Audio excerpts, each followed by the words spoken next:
And the SUS finally managed to gain visibility because of the decency of the doctors, the nurses, the janitors, the drivers, and who put their lives on the line. It's to save millions of people from the hands of the murderer named Bolsonaro, who is responsible for most of the truth about the pandemic. And with great strength. And during this visit, after the milestone, after the whole speech, I went to visit 3 people who had been helped by the Brasil Sorridente program. Because now our dentist, who will treat the poor, is no longer that dentist who just takes an impression. He makes a prosthesis, takes a mold, fills it with material, puts it in the person's mouth, keeps pressing, and then takes that thing out and makes a prosthesis that, when put in the mouth, hurts. The person always ends up with their denture in a glass of water on the roof of their mouth. That's over. Now we don't take impressions anymore. Now we scan the person's mouth. You scan the person's mouth and then use a 3D printer to make the person's prosthesis. And I went to visit 3 people. The elderly gentleman told me the following, Mr. President. You don't know I'm retired, but I stopped leaving the house. I was ashamed to go to the bar where my friends were, because with my toothless mouth, I was looking really ugly. I was becoming a pathetic figure. Mr. President, now I got my teeth, Mr. President, and he smiled at me. Look at me now. Then I went to visit a woman, a beautiful black woman, around 40 years old with my teeth, all of them with the photo, without teeth, and the photo with teeth. And she said, Mr. President? You don't know, Mr. President, because my life has changed. Mr. President, nobody wanted to date me, Mr. President. Nobody. And it's true. Who wants to date someone who doesn't have teeth? Not even a woman dates a man who doesn't have teeth, and not even a man dates a woman who doesn't have teeth. That's a concrete fact. But only the guy who doesn't have them, or the girl who doesn't have them, knows the suffering. And she said to me, Mr. President, do you know what happened to me, Mr. President? And I'm eating meat, any kind of meat, even the oxtail bone. I grab it like this.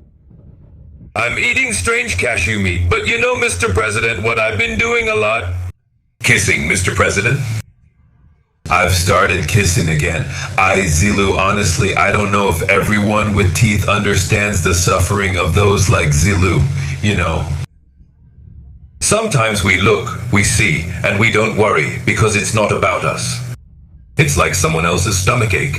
They're hurting, dying. They're hurting and dying. So keep your pain. I'm against this guy. To show that when we're getting older, João, we're getting lighter. And things that didn't have value before start to have value.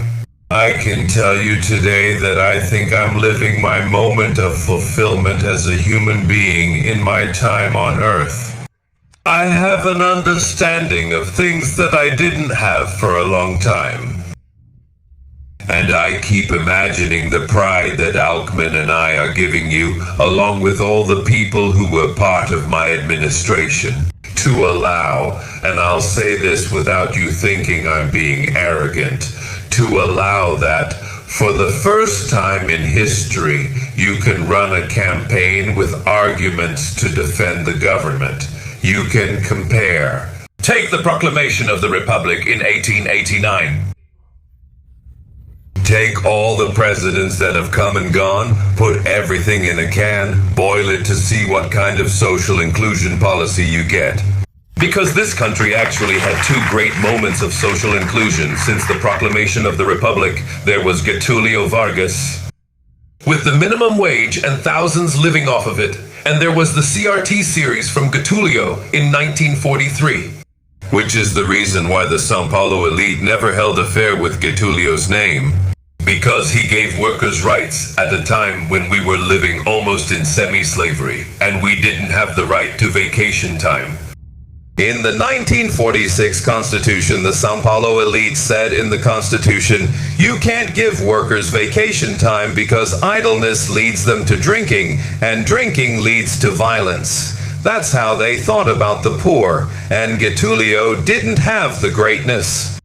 And when I talk about Getulio, it's important for you to know that I started out in politics speaking ill of Getulio. It's important for you to know that I started in the union movement criticizing Mussolini's Charter of Labor, which was the basis of the Brazilian union structure. That's why as we get older, João, we become softer.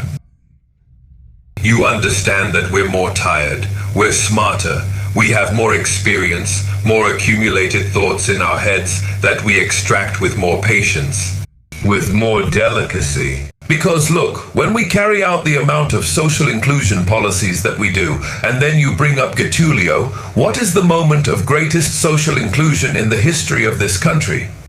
You can choose any topic. What I'm telling you is a challenge for you to study. Right? So you can believe what I'm saying. I don't want you to believe what I'm saying. I don't want that. I want you to do your own research. I'll give you an example, João. If you look at the availability of land for agrarian reform in this country, you'll notice that we, just in my first term from 2003 to 2010, 89% of all the land made available in the history of Brazil for agrarian reform, that's what I did. If you want to look now at the land made available for each quilombola, my dear councilwoman, if you want to look now at all the land made available for quilombola settlements, you'll notice that in these 3.5 years, 48% of all the lands demarcated for quilombolas were done during this period. If you think about it, if you think about education, you'll notice, and I say this with shame, João, not with pride, because I wanted to be an engineer. You're an engineer, a smart engineer. There are two things I wanted to be in life, an engineer and an economist. Is it because the guy knows his stuff? I envy economists. When they're in the opposition and start talking, they seem to know everything. When he gets into the government, it seems like he forgets. He can't put into practice what he says, but I'm jealous. Those guys are clever. So I keep wondering, João, why don't these people focus on education when they're supposed to? Why is that? Santo Domingo in the Dominican Republic had its first university in 1532, 40 years after Columbus arrived, Santo Domingo.